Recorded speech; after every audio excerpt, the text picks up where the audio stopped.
Alors François Polgar, on est toujours dans comment Paul a été mis en musique et cette fois-ci on est sur le Christus Factus Est, on a parlé du grégorien et maintenant on va à la Renaissance, donc voilà. La grande période pour la musique. Alors c'est effectivement la très très grande période pour la musique, c'est le pour la polyphonie en tout cas, hein. C'est le moment où également il y a eu une réaction de l'Église contre la polyphonie de la fin du Haut Moyen-Âge, où d'une part on ne comprenait pas les textes parce que la polyphonie était trop ornée, voilà, c'est ça, c'était trop mélangé, il y en avait trop, voilà, il y en avait trop, et d'autre part on utilisait aussi beaucoup trop de thèmes profanes qui parasitaient en quelque sorte la musique et qui empêchaient de pouvoir prier sur les bons mots. Alors la version là qu'on va entendre pour la Renaissance, c'est une version de Felice Anerio, qui est un musicien romain. Il a dirigé la chapelle Giulia, qui existe encore d'ailleurs aujourd'hui. 1560-1614. Voilà. C'est vous qui me l'avez dit. Voilà. Et en fait, en 1594, il remplace Palestrina.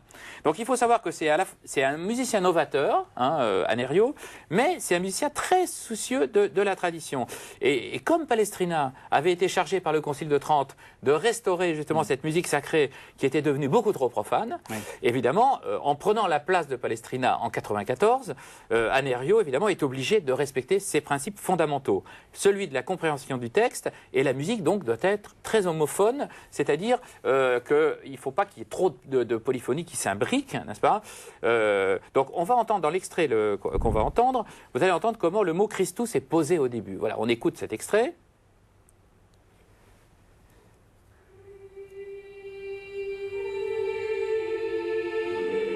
C'est beau.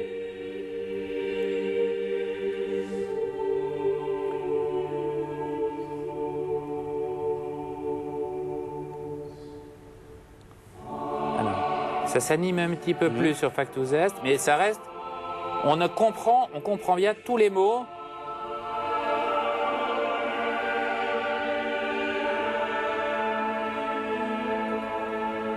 Et Usque ad mortem. Jusqu'à la mort. Jusqu'à la mort. Avec un motif descendant. C'est superbe, hein. C'est expressif sans être expressionniste. Oui, oui, oui. Et on entend déjà des modulations, une certaine richesse harmonique et le goût du son. Écoutez la cadence ici,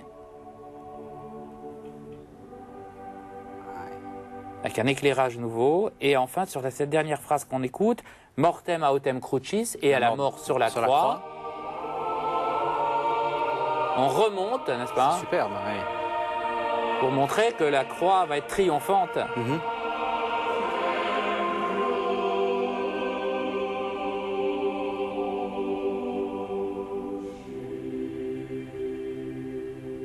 Avec la même cadence. La même cadence. Ouais. Alors là, c'est quand même très intéressant parce que après les polyphonies qui étaient très complexes, donc même du tout début de la Renaissance, là, on voit vraiment le mouvement qu'ont fait les musiciens pour se mettre vraiment au service de la musique. Alors bien sûr, c'est pas une musique faite pour participer, parce que là encore une fois, c'est une musique quand même très complexe, oui, un peu compliquée, mais qui est faite et bien sûr pour être écoutée.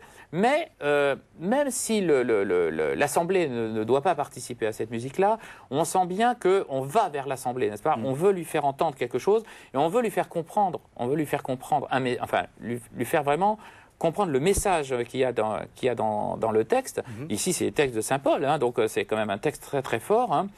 La Renaissance, après le Concile de Trente, a vraiment essayé de retrouver la pureté du chant grégorien, parce que c'est bien ce qu'on avait entendu dans le chant grégorien. On avait bien entendu cette pureté dans le fait que c'est une musique qui est à l'unisson, qui n'est pas compliquée, qui n'est pas écrite. Dans lequel on peut entendre les mots. Dans lequel on peut bien sûr entendre tous les mots, puisqu'il n'y a qu'une seule voix, n'est-ce pas?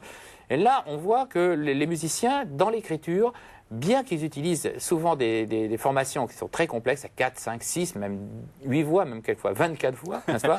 Ils veulent quand même nous faire entendre le texte. Écoutez, merci beaucoup. Comme quoi, c'est pas parce que c'est plus simple que c'est moins beau. Exactement. Merci beaucoup, François.